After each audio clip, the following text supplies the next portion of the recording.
Terão razão aqueles que pregam que os sinais não são para os crentes de hoje?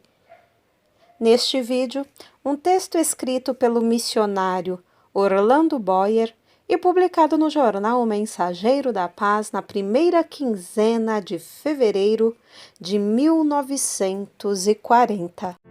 Seja bem-vindo ao Diário Pentecostal Historiando, análise histórica e crítica sobre o movimento pentecostal brasileiro. Se inscreva no canal e siga nossas redes sociais. O povo que não conhece a sua história está condenado a repeti-la. Dizem alguns, a promessa do Evangelho de Marcos 16 e 14 e 18 foi somente para os apóstolos. Resposta. Nos versículos citados, há duas promessas unidas, que não se podem separar. A primeira trata da salvação daquele que crê, a segunda trata dos sinais que acompanham aquele que crê. Não podemos, em boa fé, aceitar a primeira, porque sabemos aplicá-la, e rejeitar a segunda, lançando-a sobre os apóstolos, tão somente porque não sabemos dar-lhe aplicação ou explicação. Notemos que a segunda promessa do trecho citado não era dirigida aos apóstolos, pois eles já estavam crendo, mas para os que crescem depois deles, quer dizer, para os que posteriormente viessem a crer em Jesus pela pregação dos apóstolos e seus sucessores. Seja qual for a nossa dificuldade em resolver o problema acerca do cumprimento da segunda promessa, nós não podemos limitá-la sem prejudicar a primeira, visto que o Senhor não a limitou. Se nós o fizermos, faremos como um descrente fez, que recusou o convite de se converter, alegando que não podia confiar na promessa de ser salvo quando os crentes não criam na promessa dos sinais que seguem os que creem, promessa que acompanha a promessa de salvação. O argumento é irrespondível, pois não sendo possível anular uma sem prejudicar a outra, é claro que não achamos resposta para esse argumento. 2.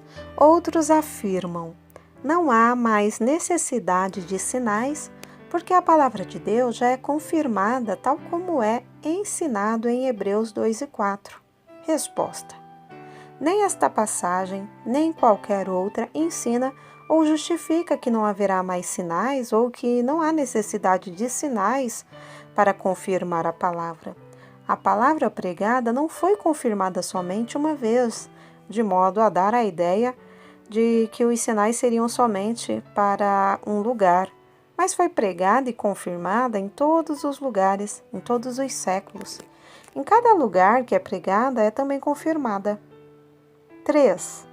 Outros ainda dizem: os sinais para hoje são as vidas transformadas e isto é bastante para confirmar a palavra pregada. Resposta. Será possível que no primeiro século não havia vidas transformadas? Que a igreja era composta de membros desordenados? Não é possível. Na igreja apostólica havia santidade. Havia vidas transformadas. Se havia vidas transformadas e havia sinais, é claro que o argumento em questão não prevalece. 4. Ainda há quem diga: agora a Bíblia está completa, não há razão de existirem sinais. Resposta.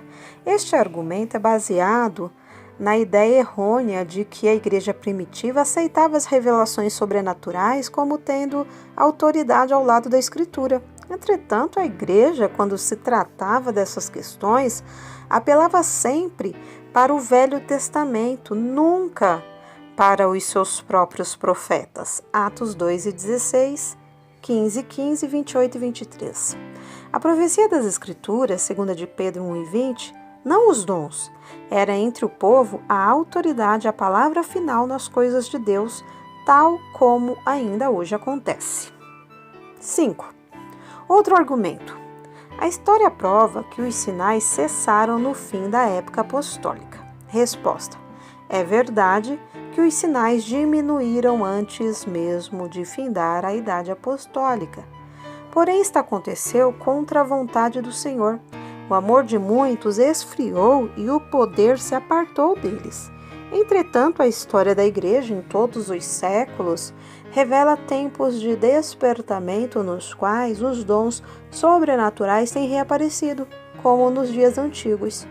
Se a Igreja perdeu este poder sobrenatural por causa da frieza espiritual, por causa da sua carnalidade, nós não podemos dizer sem nos expormos a consequências graves que Deus, por sua própria vontade, os tirou.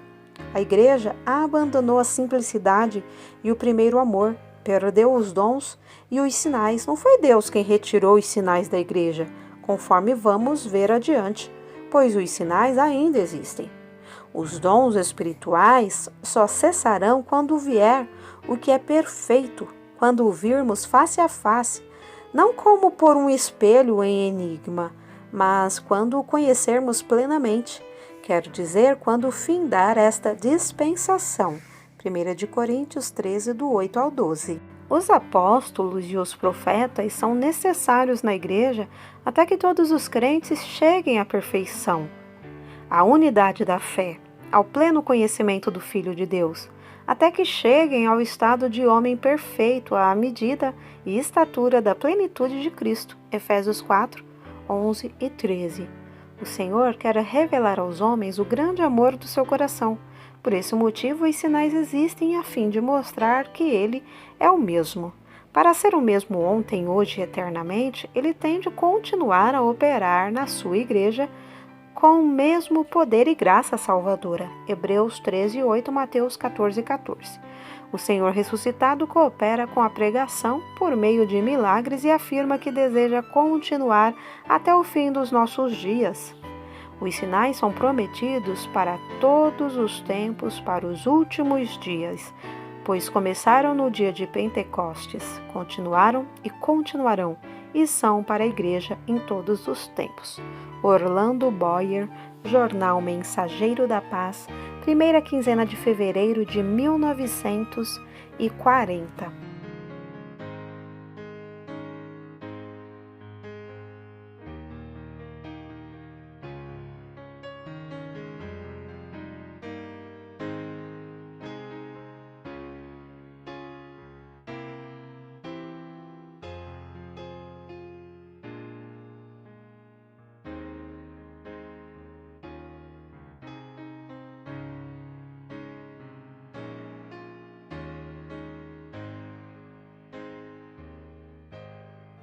Porque nada podemos contra a verdade, senão pela verdade. Segunda carta aos Coríntios 13 e 8. Se você gostou do conteúdo deste vídeo, se inscreva no canal, deixe o seu joinha, compartilhe e ative o sininho para receber do YouTube as notificações dos novos vídeos.